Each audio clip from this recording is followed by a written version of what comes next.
안녕하십니까. 달리는 정형외과 의사 김학윤입니다. 지난번 제 영상을 보신 많은 분들이 묻습니다. 그 대단한 체력은 어디서 나오냐고, 유전자가 타고난 거 아니냐고. 저희 부모님을 보면 그런 면도 있습니다. 하지만 그 유전자 위에 쌓아 올린 것은 낡은 책 속의 한 글귀였습니다. 지난번에도 말씀드렸듯이 제 체력은 울트라에서 나옵니다. 그러면 그 울트라힘은 또 어디서 나오느냐? 오늘은 그 달리기 제 울트라의 뿌리에 대한 영상입니다. 알피니스트의 마음. 이 책은 프랑스 리옹 출신으로 그 유명한 알프스의 리 메이주 북벽을 초등하고 하살하다가 생을 마감한 프랑스의 의사이자 산악인인 장 코스트, 그의 유고집을 번역한 책입니다. 제 대학 산악부 20대 때 제 영혼을 사로잡은 책이죠. 제 체력은 바로 여기에서 시작되었습니다. 오래전 탐독했던 낡은 책, 장 코스트라는 한 산악인의 문장에서 비롯되었습니다. 나는 곤란함을 사랑한다. 나의 의지는 어떠한 곤란에서도 뒤돌아서지 않는다. 나는 위험한 일에 부닥치고 그 위험을 극복했을 때 참된 행복을 느끼기 때문에 손쉽게 얻게 되는 것엔 관심이 없다. 장 코스트의 이 한마디가 제 달리기의 근간입니다. 제 체력은 이렇게 철학에서 시작되었습니다. 장 코스트는 등반의 기술보다 등반의 태도를 중시했습니다. 등반의 기술을 마라톤에 비유하면 자세, 훈련, 결국에는 기록으로 귀결되죠. 등반의 기술보다 그 행위에 임하는 마음가짐을 중시했죠. 그가 말하는 알피니즘은 단순한 스포츠가 아니라 수양입니다. 등반은 산을 정복하는 게 아니라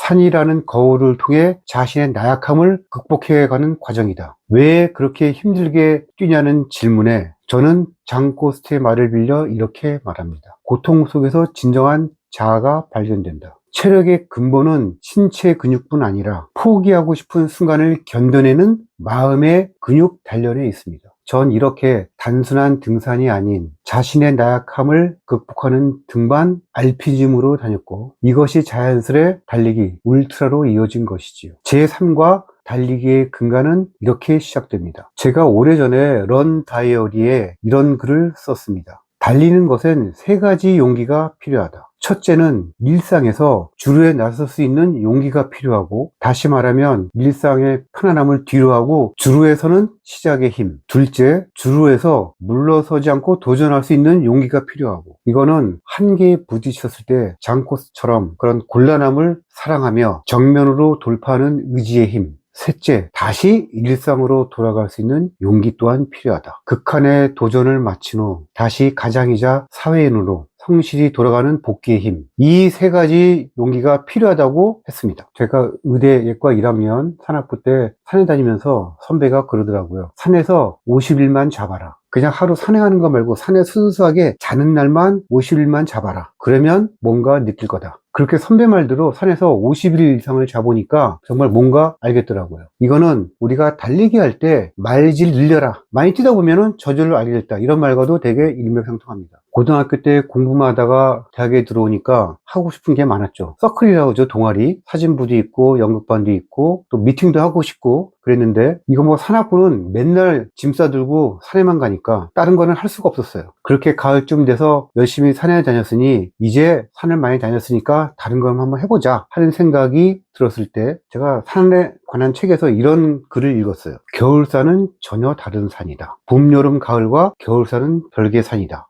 그래? 전혀 별개라고? 다른 산이라고? 또 궁금해서 그럼 내가 한번 해봐야지. 겨울산을 가봐야지. 그래서 78년 한국산악회 동계 등반학교에 달리기 잘하던 친구와 함께 입교를 했습니다. 그때 제 부주의로 뜨거운 물을 쏟아가지고 친구 발에 화상을 입었어요. 그래서 동계 등반학교 도중에 하산해서 속초로 내려왔습니다. 그때 함께 동행했던 분이 한국산악회 강사분 이준준이 형이라고 참 좋은 분이셨어요. 그렇게 1학년 때 한국산악회 동계 등반학교를 중도 퇴교하고 2학년 때 다시 입교를 했습니다. 그때 강사 중에 한 분이 그 유명한 허영호 대장님이셨습니다. 그때 히말라야를 동경하기 시작했습니다. 근데 예과를 마치고 본과에 들어가니까 정말 아무것도 못하겠더라고요. 너무 바빠서 하루 종일 공부해도 끝이 없어요. 특히 의대 입문이라고 할 수 있는 해부학은 정말 외울 게 많거든요. 그런데 저는 해부학을 제일 좋아하고 재미있었어요. 본과 1학년 80년 1학기 때는 해부학을 배우는데 그때는 산에도 안 가고 아무것도 안 하고 오로지 공부만 했어요. 외울 게 너무 많았거든요. 그리고 또 재밌기도 했어요. 진짜 매일 밤새우고 외우고 또 그 해부학 실습실에서 카데바 다이섹션 해부를 하는데 낮에만 한 것도 부족해서 저는 저녁 때 수업 마치면 친구들 다 가면 혼자 남아서 또 따로 다이섹션을 해보고 했습니다. 그래서 해부학을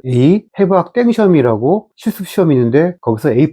아마 해부학은 제가 제일 잘하지 않나 싶어요. 그래서 정형외과를 하게 된 것이죠. 그렇게 본과 1학년 1학기를 마치고 2학기가 돼서 산학부 대장을 맡게 되었어요. 산학부 대장은 본과 1학년 2학기부터 본과 2학년 1학기까지 1년간 맡아서 산학부를 꾸려가는데 제가 대장을 맡으면서 산학부 분위기를 많이 바꿔놨어요. 그냥 그리 어렵지 않은 등산 위주로 다니던 의대 산학부를 강 트레이닝 시켜서 정말 제대로 된 산학부로 만들어 보려고 했죠. 그렇게 제가 강 트레이닝을 시키니까 제가 집행부 맡았을 때 회원이 약 40명이 있는데 반으로 줄었어요. 전 그래도 할 사람만 하자 하는 생각으로 계속 몰아붙였습니다. 지금 생각하면 젊은 혈기에 좀 과하게 한 것도 있어요. 예를 들면 우리가 설악산 가면 오세암에서 가야동 계곡을 거쳐 희운가옥으로 가는 코스가 있는데 도중에 공룡으로 가는 다이렉트 코스를 자대서 일직선으로 쭉 긋고 그냥 다이렉트 직등을 한번 한 적이 있어요. 거기는 길이 아니니까 온갖 나무가 우거져가지고 갈 수가 없는데 좀 무모한 시도이긴 했지만 직등. 저 능선에 사람이 보이는데 갈 수가 없어요.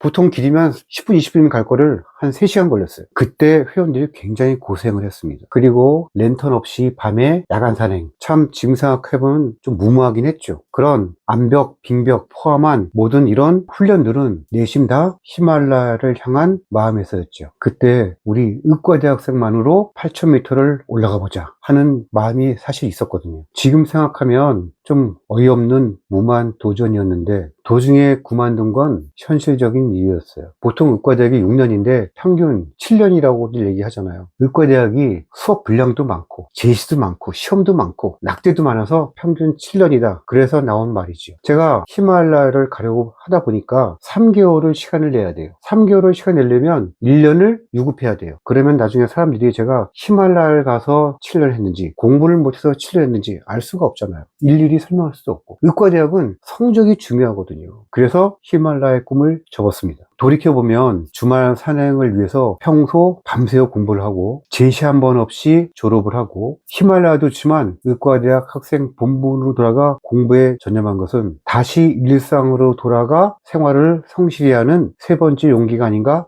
자기 합리화도 해봅니다. 제가 집행부 맡았을 본과 1학년 2학기부터 본과 2학년 1학기까지가 수업이 엄청나게 많았는데요. 매주 월요일마다 시험을 봤습니다. 그럼 저희는 토요일마다 산에 가요. 그러면 그걸 본 친구들이 속으로 좋아합니다. 제 깔았다고. 경쟁이 치열하니까. 월요일날 시험 보는데 토요일날 배낭 메고 산으로 떠나니까 무조건 제시 걸릴 거라고 생각을 하죠. 저 제시 한 번도 안 걸렸습니다. 토요일날 산에 가기 위해서 평일날 밤새고 공부했어요. 아까도 말했지만 의과대학은 성적이 좋아야 되거든요. 그래야 후배들한테 말빨이 서요. 후배들한테 요즘 말로 롤모델, 저 선배처럼 되고 싶다 이렇게 행동했습니다. 그게 20대 초반의 일이죠. 이제 의대를 졸업하고 모교 병원에서 인턴 레지던트를 하는데 이때 거의 밤새고 일했어요. 이게 나중에 울트라하는데 큰 도움이 됐습니다. 새벽 2, 3시는 초저녁이다. 보통 2, 3시간, 서너 시간 자고 새벽에 일어나서 거의 하루 종일 쉬지 않고 일했거든요. 그때 밤샘하던 습관이 나중에 울트라 할 때 큰 도움이 되었습니다. 인턴 때 구로병원 성형외과 돌 때 유명한 백세민 교수님이 계셨어요. 우리나라 리컨스트럭티브 서저리의 대가셨죠. 밤 늦게까지 수술하시고 새벽 2, 3시에도 회진을 도는 모습이 제 젊은 의사의 마음에 강렬하게 남았습니다. 전 그때 24시간 하루 종일 수술복 입고 수술하는 의사가 되고 싶었어요. 근데 제가 본과 3학년 때부터 정형외과에 뜻을 두었고 당시 모교 해화병원 선배들이 너 해화동 와야 돼. 그래서 정형외과를 하게 되었습니다. 아무튼 그때 인턴 레지던트 때 잠 안 자고 밤새 일하던 습관 때문에 잠 안 자기에 적응이 잘 된 편이죠. 제가 인턴 때 한 달 내내 집에도 못 가고 당직을 하고 있는데 어느 날 입원 환자가 올라오는데 보니까 아구의 옷을 입고 있더라고요. 아구에 하면 당시 우리나라 암벽 등반을 선도하던 클럽이었는데, 알프스의 그 유명한 3대 국벽, 아이거, 마터오른, 그랑조라스 3대 국벽을 우리나라 최초로 초등한 산악회이기도 하죠. 제가 80년 말에 한 6개월 다닌 적도 있습니다. 그 아구의 옷을 입고 오는데 순간 입고 있었던 산에 대한 향수가 강렬하게 일어났어요. 그래서 그날 바로 산으로 갔습니다. 한 달 내내 당직하다가 한 달에 한 번 있는 오프를 좀 받아서 산악부 후배들이 있는 인수봉으로 가서 밤새 새벽까지 술 마시고 아침에 내려왔어요. 일요일 날 또 일해야 되니까. 그렇게 인턴 레지던트를 마치고 군의관 갔다 와서 모교병원에서 펠로우하고 봉직이 과정을 거쳐서 개원을 하면서 지난번 서두에서 말씀드렸듯이 무작정 달리기를 시작하게 되었습니다. 일상에서 주로에 나설 수 있는 첫 번째 용기, 일상의 편안함을 놔두고 달리기 위해서 주로에 나설 수 있는 용기, 바로 시작의 힘이지요. 그렇게 저의 20대는 장코스트의 곤란함을 즐기고 배우는 수련의 장이었습니다. 의대 본과의 살인적인 학습량과 암벽 그리고 장거리 산행을 통해서 체력을 다지면서 마음의 근력을 키웠습니다. 8,000m를 꿈꾸던 20대 청년이 40대가 되어서 울트라러너, 40대에 8,000m급의 어려움을 즐기는 울트라러너가 되었습니다. 이제 장코스트의 정신에 이어 그 어려움에 맞섰던 정당한 방법에 대해서 얘기하려고 합니다. 바로 by fair means, 바로 알버트 메모리입니다. 알버트 프레드릭 머메리. 등산의 가장 중요한 본질은 정상에 오르는 게 아니라 고난과 싸우며 그거를 극복하는 데 있다. 참된 등산가는 더 어렵고 곤란한 루트로 새로운 코스로 올라야 된다. 이러한 정신을 그의 이름을 따서 산악인들은 머메리즘이라 명명하였고, 이 머메리즘이 근대 알피니즘, 등산의 기본 정신이 되었습니다. 이때 산을 오르는 방법은 편법이 아닌 어떤 인공적인 보조선에 의지하지 않고 본인 스스로의 힘으로 정당하게 오르는 by fair means, 그게 되게 중요한 등산의 철학 정신이지요. 장코스트가 왜 고난을 사랑하느냐 하는 내면적 동기를 부여했다면, 머메리는 그 고난에 어떻게 맞설 것이냐 하는 태도를 결정해 줍니다. 머메리는 등정이라는 결과보다는 자신의 공정한 순수한 힘으로 난관을 돌파하는 과정을 중시했습니다. 지나고 보니 삶의 난제 앞에서 유행을 바라지 않고 정당한 방법으로 학업적 머메리즘을 실현했다고 하면 좀 너무 나간 걸까요?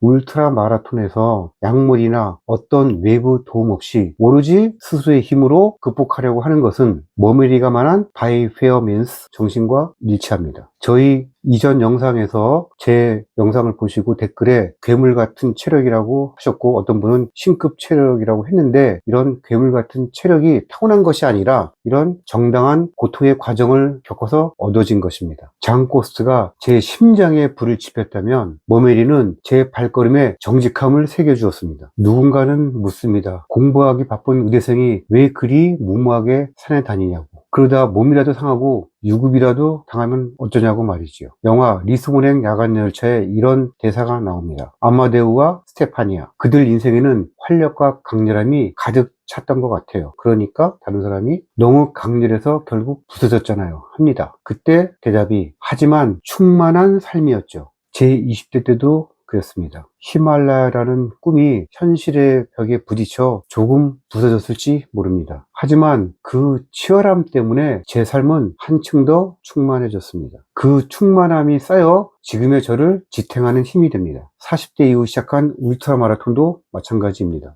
울트라를 뛰다 보면 몸이 부서질 것 같은 순간이 옵니다. 괴물 체력이라 불리우는 저한테도 그런 어려움의 순간이 옵니다. 하지만 저는 그 부서질 것 같은 어려움 속에서 살아있음을 느낍니다. 안주하는 삶보다는 조금 부서지더라도 강렬하고 충만한 삶을 사는 것, 그것이 장코스트와 머메리가 제게 가르쳐 준 겁니다. 그 정신을 이어받아 좀 특별한 산행을 준비한 적이 있습니다. 바로 설악산에서요. 제가 설악을 제일 좋아하는데 한 40번 이상 갔어요. 그런데 이번에는 그 설악에서 좀 특별한 장거리 산행을 준비했습니다. 보통 산에 많이 다니는 사람들도 잘 엄두가 안 내는 남교리에서 시작해서 백담사, 봉정암 거쳐서 대청봉 찍고 귀때기 청봉에서 다시 12선야탕으로 해서 남교리로 원점 회귀하는 48km 산행.